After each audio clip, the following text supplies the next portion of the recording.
Body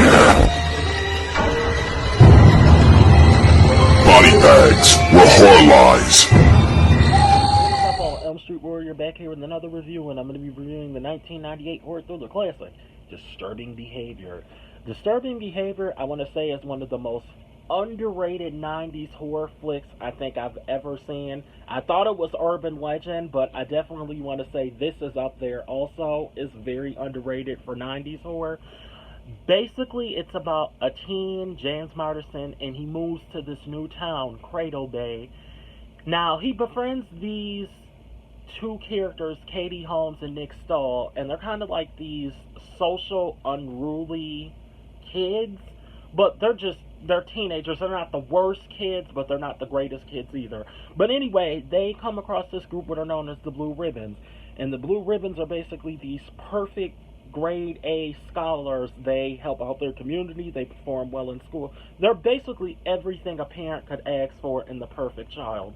Well, James Marsden's character and Katie Holmes and Nick Stahl, they eventually discover that not all as it seems with this group known as the Blue Ribbons, and they eventually uncover a whole conspiracy containing Cradle Bay High and the town Cradle Bay itself. Now, I'm not going to give the full plot reveal in full spoiler, because for anyone that's watched my reviews previously, you know I don't like to be that guy that likes to reveal movies for people that have not watched it. So, for anyone that has not watched this movie, please go check it out so you can get that full plot reveal, so you kind of can be surprised yourself, because I don't like to be one of those dudes that reveal and spoil movies for others. But I do recommend to watch this movie. Very great watch.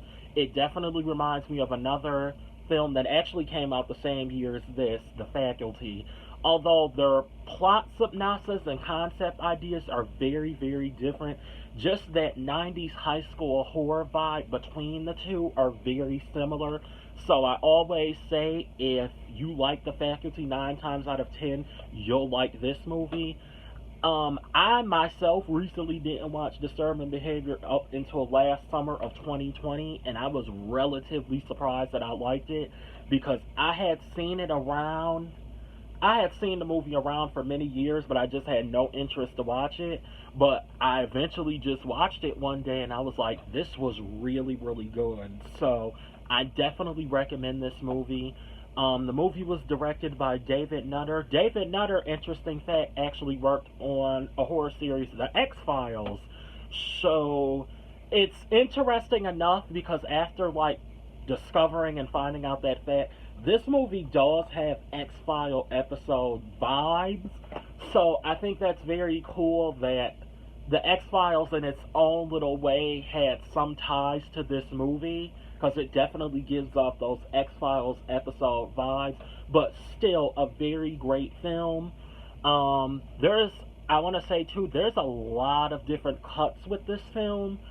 Some footage didn't make it into the theatrical version for whatever reason. So if you grab the DVD, you actually can see all of the extended footage, and there's an alternative ending to this film also, which is really cool.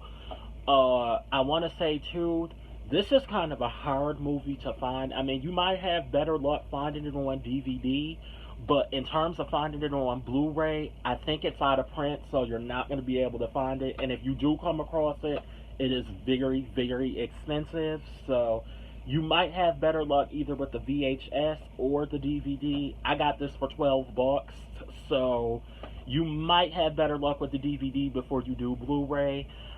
This was distributed by MGM. MGM is a major film company formed in 1924. They have produced a wide range number and distributed a wide range number of films over the years.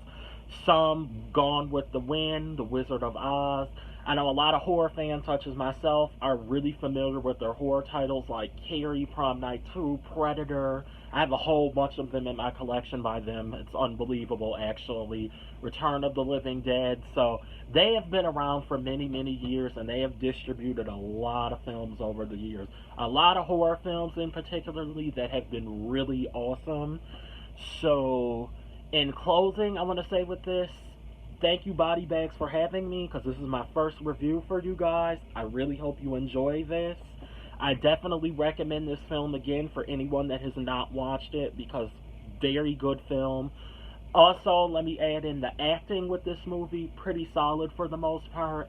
I know how hard it can be for adults to portray teenagers, because I've watched some horror movies where they just cannot do it, but very believable with this film for the most part. Again, I definitely recommend it for anyone that's not watched it.